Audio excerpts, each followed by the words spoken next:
Okay, now here's what is kind of exciting. If you go to a store and you're gonna have this furniture redone, they're gonna replace all this. They're gonna take it all apart, and it's gonna cost you a ton of money. My method is a lot cheaper. You can go to a fabric store, you can buy it online, but we're gonna use and buy some replacement foam. Now this is 4-inch high density seating foam.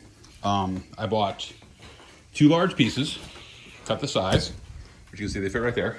And those pieces cost roughly $45. You know, they were on sale, of course, a little cheaper. And then we have another piece. I got an extra piece right here. And these are pieces you can see right here. And I'll just show you what it is. It's high density foam. This is a 2-pack, and it's basically 2 inches.